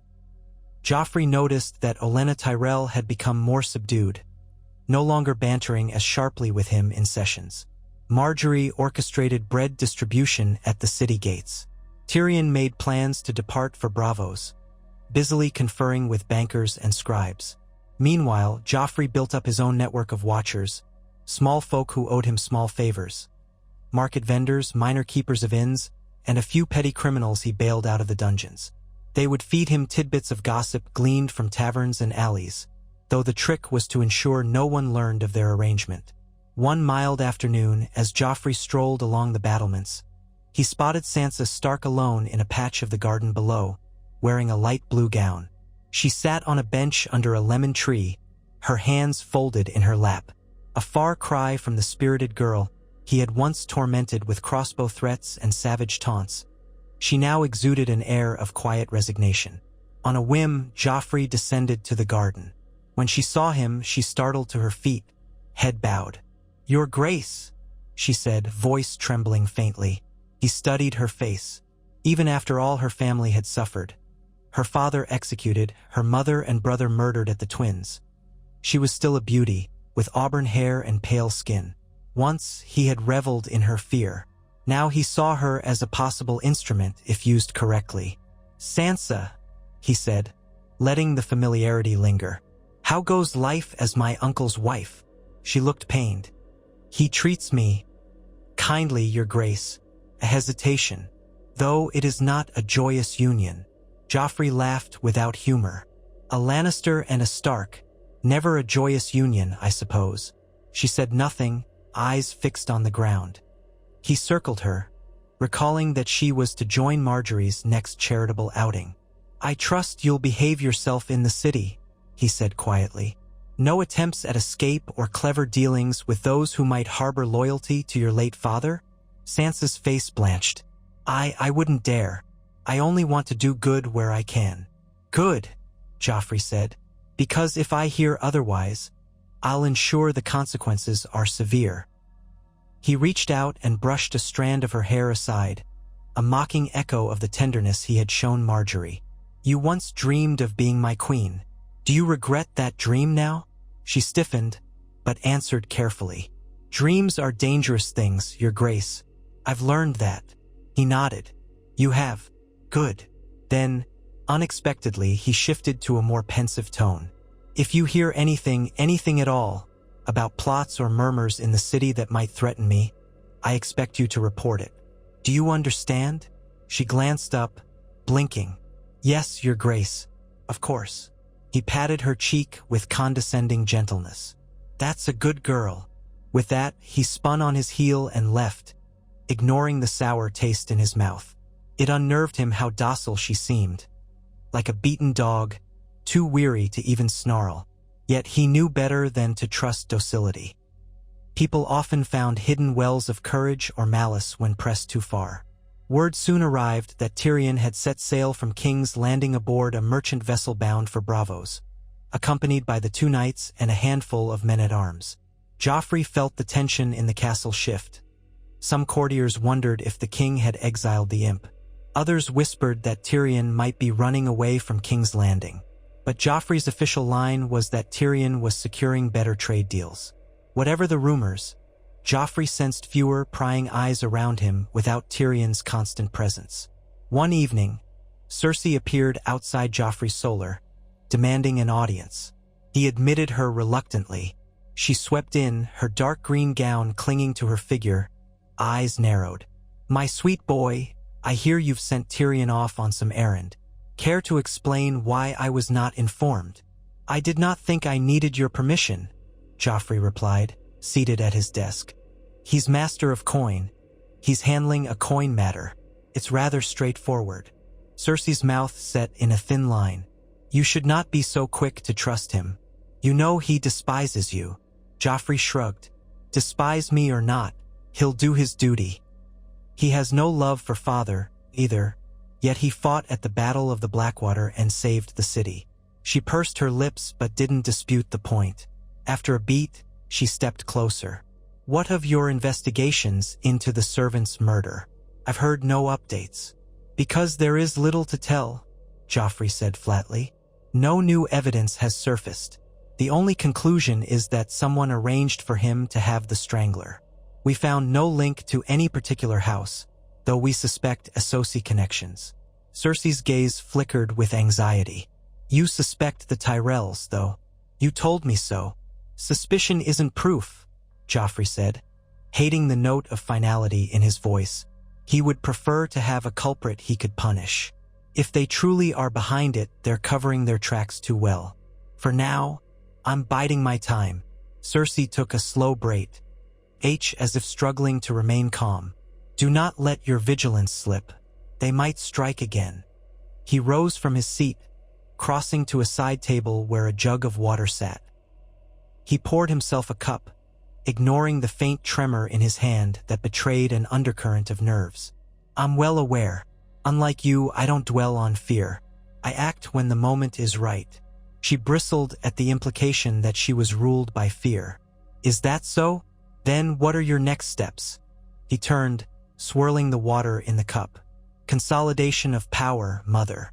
You've taught me that alliances are crucial, but we need to ensure loyalty or at least compliance from all corners of the realm. The Tyrells bring bread and roses. House Martell remains resentful in Dorne, yet I might extend an olive branch, perhaps a marriage alliance for Myrcella, if it isn't already sealed. The Ironborn still plague the northern coast, but they're a lesser concern for now." She lifted her chin. "The Martells? You'd treat with them?" He shrugged. "We have Myrcella betrothed to Prince Trystane, remember? Let's see if we can't strengthen that bond. The fewer enemies we have, the better." Cersei's face hardened at the mention of Myrcella's betrothal, which she had resented. "Dorne is a nest of vipers. They will never forgive us for the death of Elia Martell and her children." "Then perhaps we assure them their future is bright," Joffrey said. "If they remain quietly loyal." Cersei stepped forward, resting a hand on her son's shoulder. "You speak of alliances, but make sure you do not forget who you are. You are a Lion of the Rock, Baratheon in name, yes, but your real power flows from the Lannisters. Dorne and Highgarden are fair-weather friends. Never trust them too much." He looked down at her hand. For a moment, the old tension, that old dynamic of mother and son, flared inside him. But then he lifted his gaze, meeting hers unflinchingly. "I won't forget," he said, his voice quiet but firm. "I also won't be your puppet." He paused, letting the words sink in. "You're no longer Queen Regent. I am king now." She froze, searching his face, as if to find the boy she had once bent so easily. Then her expression cooled. "Very well, my sweet. May the gods bless your reign. If you need my counsel, you need only ask."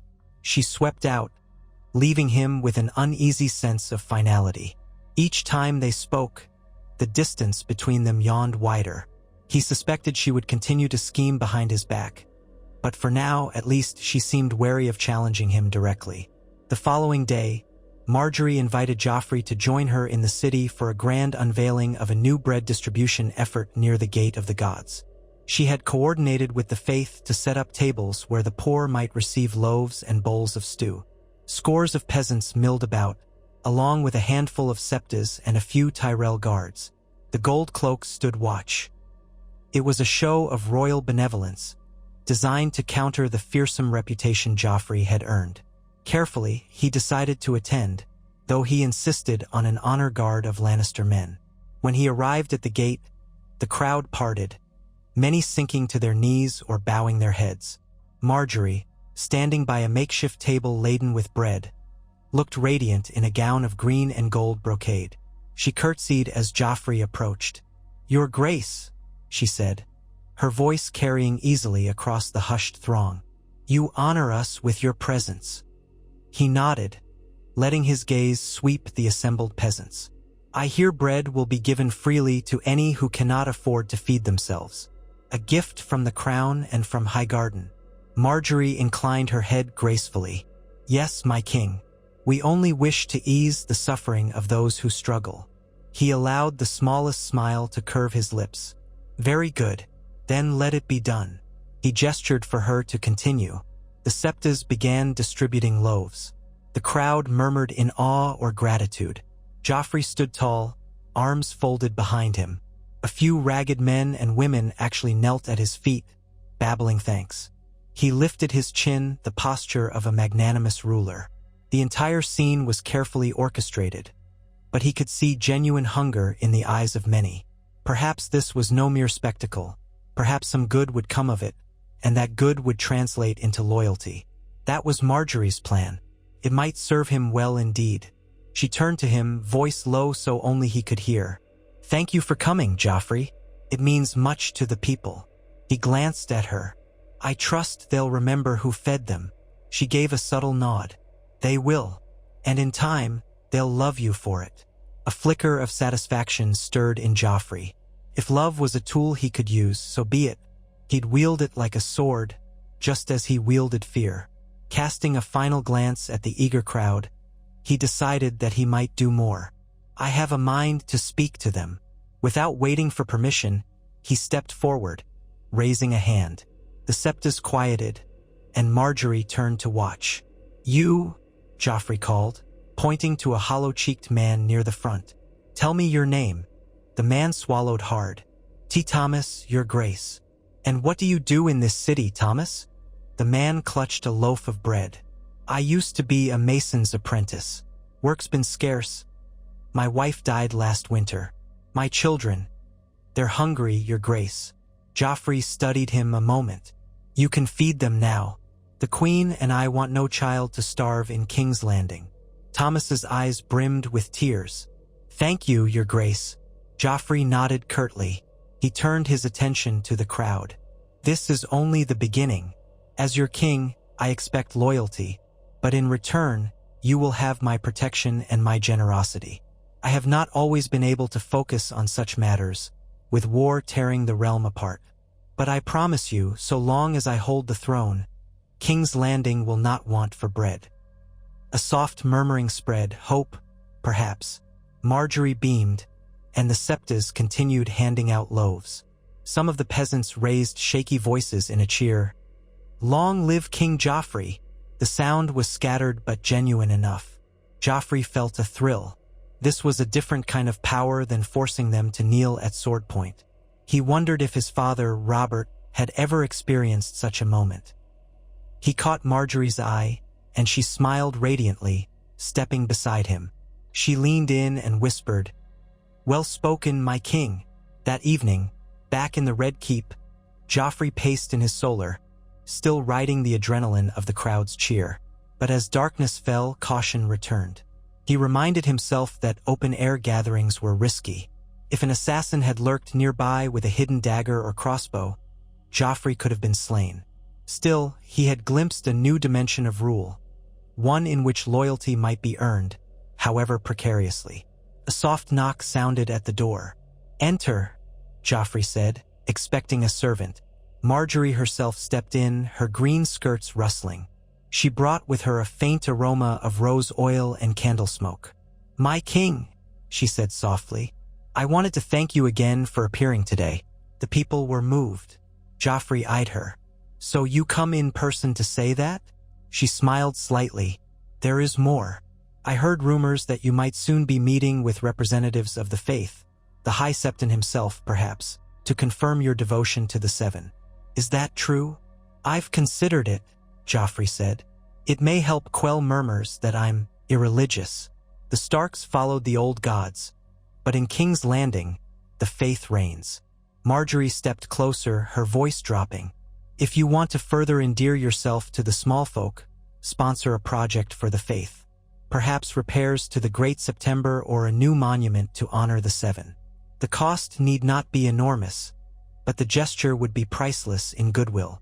Joffrey studied her face, suspecting a Tyrell angle in the suggestion. But if she was right, it might strengthen his standing. "I'll think on it." She laid a gentle hand on his forearm.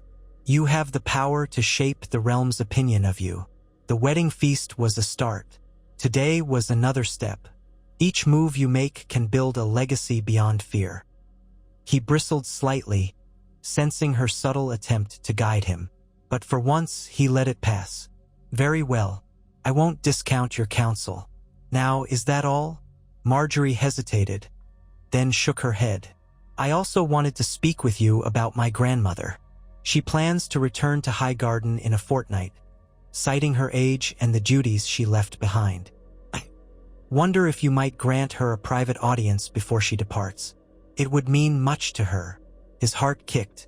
Olenna, leaving the city? Was she retreating because her plot had failed? Or did she have other schemes to enact from the safety of the Reach? Still, refusing the Queen of Thorns a farewell audience might raise suspicion. "I suppose I can spare the time," he said. "I'll let you know when I'm free." Marjorie smiled. "Thank you, my king." She lingered a moment more, eyes meeting his, then dipped a slight curtsy before slipping out. Left alone, Joffrey found himself wrestling with the question of Olenna's departure. On one hand, letting her go could remove a potential threat from the Red Keep's corridors. On the other, distance would make it harder to monitor her. He resolved to use the private audience to gauge her intentions. If he sensed treachery, he might insist she remain in King's Landing, or he might have her quietly arrested. No, that would be too overt. Better to wait, gather evidence, and strike if needed. Days blurred as Joffrey continued to settle into his cautious approach, balancing occasional displays of graciousness with the quiet intimidation that had always come easily to him. Reports came back from Kevin that the city was calmer than it had been in moons. The bread distribution was mostly well received, though some cynics griped that it wouldn't last. The Iron Bank's representatives in King's Landing apparently awaited Tyrion's negotiations with interest. Meanwhile, no fresh attempts on Joffrey's life surfaced, but he did not let down his guard. He seldom drank wine, and when he did, it was from bottles he personally inspected. He seldom ate food that had not been tested by at least one taster. The only times he allowed a flicker of vulnerability was in the privacy of his bedchamber with Marjorie, and even then he slept with a dagger under his pillow. At last, the day of Olenna's requested audience arrived. Joffrey arranged for it to take place in a modest drawing room, away from the public eye. He sat on a tall-backed chair, flanked by 2 Kingsguard knights. Olenna Tyrell entered with stately grace, dressed in a gown of pale gold, her customary headdress in place. She carried a small cane topped with a golden rose. Bowing slightly, she said, "Your Grace, you honor an old woman with your time." He stood, adopting a courteous posture. "Lady Olenna, I hear you plan to depart soon." "Yes, indeed." She moved to sit in a chair opposite him, ignoring the guard's presence. "Highgarden needs my attention. My son is hopeless at dealing with the finer points of governance, though I love him dearly. Mace would let the stewards handle it all if he could." She tapped her cane lightly on the floor. "I wanted to see you, to ensure there are no misunderstandings between us before I go." He leaned forward slightly. "Misunderstandings?" Her eyes sparkled with a trace of amusement. "Well, you are my granddaughter's husband. I'd hate to leave on sour terms, especially given the, shall we say, complications at your wedding feast." A silent beat passed. Joffrey's pulse quickened. Did she mean the poisoning attempt? He struggled to keep his face impassive. "I recall no complications, my lady, save for a drunken dwarf or two." She chuckled. "Yes, those dwarfs were quite a spectacle, weren't they? And not all of it to my taste, to be frank. But no matter. I merely wish to assure you that House Tyrell remains steadfastly loyal. My granddaughter has taken to your city, and the people adore her. I hope you too find happiness, however fleeting happiness can be in these troubled times." Joffrey considered her words, searching for subtext. "And I trust one can rely on your full support should any further threats to the crown arise?" She inclined her head. "We stand with the crown. We always have, once we see which way the wind is blowing, of course. But fear not, dear boy, the wind favors you at present." He suppressed a frown at her subtle jibe. "That's reassuring," he said with cool politeness. "If the wind should ever shift, I would hope House Tyrell remembers the generosity shown here." Olenna waved a hand. Yes, of course. You've proven that you're not entirely, how shall I say it, the boy I first met. You've surprised me, King Joffrey." He resisted the urge to bristle. "Times change us all." "So they do," she agreed, her voice softening. Then she leaned forward, her gaze piercing. "A word of advice, if I might offer it? Ruling by fear is easy, but it creates many enemies. Ruling by love is harder, but it wins you lasting friends. The best kings find a way to balance the two. I suspect you're learning that." He stared at her, uncertain if she was mocking him, but her tone sounded oddly sincere. "I know what I'm doing." "I'm sure you do." Olenna rose slowly, her cane supporting her. "I shall leave you with that, your grace. Let no one say Olenna Tyrell withheld her wisdom." She turned to go. He remained seated, tension coiling in his chest. "Lady Olenna," he said, forcing a casual tone. "One last thing. About the wedding feast. Some say poison was involved. Did you notice anything unusual that day?" She paused, glancing back with a small, quizzical smile. "Nothing that stands out, unless you count the shape of that dreadful pie. I do hate doves flapping about. Makes such a mess. Why do you ask?" He held her gaze. "Curiosity. If you recall anything, inform me." Her smile widened, revealing the slightest hint of dryness. "Of course, your grace." And then she was gone, her steps measured but unhurried. Joffrey exhaled, feeling a rush of frustration. She had said nothing overt, yet her every word crackled with subtext. If she was indeed the culprit, she hid it expertly, leaving no tangible thread for him to seize. And now she would depart for Highgarden, outside his immediate reach. Still, he took some solace in the fact that if she had designs on finishing the job, she would have stayed longer in King's Landing. Let her go. He'd watch her from afar. At sunset, Marjorie came to him, reporting that her grandmother was making final preparations. "She sends her fond farewells," Marjorie said. Joffrey merely grunted. "She gave me some advice. Perhaps I'll heed it." Marjorie seemed pleased. "I'm glad. She's a clever woman." He snorted. "Too clever. One day that might be a problem." Marjorie lowered her gaze. "If it ever is, you'll have me on your side, my king." He searched her face, wondering if she truly meant it. "See that I do." Olenna Tyrell departed King's Landing the next morning, her retinue winding south along the Rose Road. The city carried on, oblivious to the layers of intrigue swirling about them. Joffrey continued to build his image, stepping out more publicly, though never without heavy guard.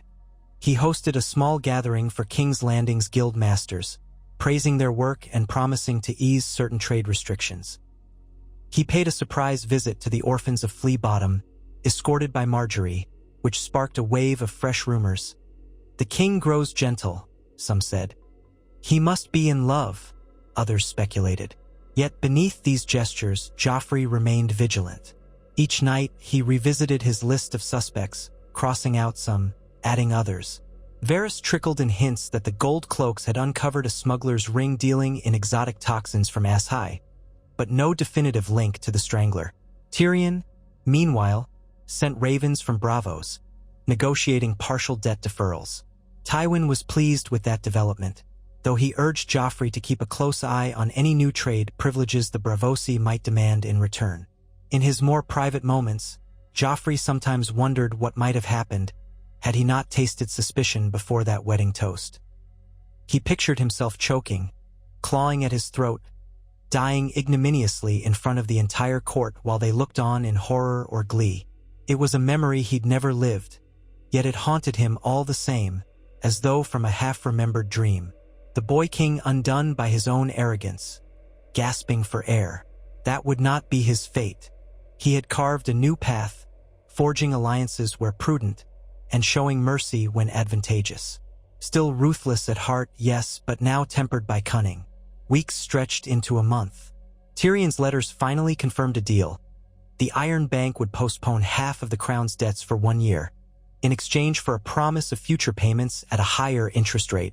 Not an ideal arrangement, but far better than an immediate default that might have led the bank to fund rivals. Joffrey rewarded Tyrion with a short, neutral letter of commendation, though he kept his praise light. He didn't want the imp to think he was indispensable. The charity distributions continued, albeit at a reduced pace so as not to bankrupt the royal granaries. Marjorie gracefully managed the public's perception, ensuring that every loaf or bowl of stew was a gift from King Joffrey and his beloved queen. Whispers spread that the city was calmer than it had been since Robert Baratheon's reign. But not all corners of King's Landing were at peace.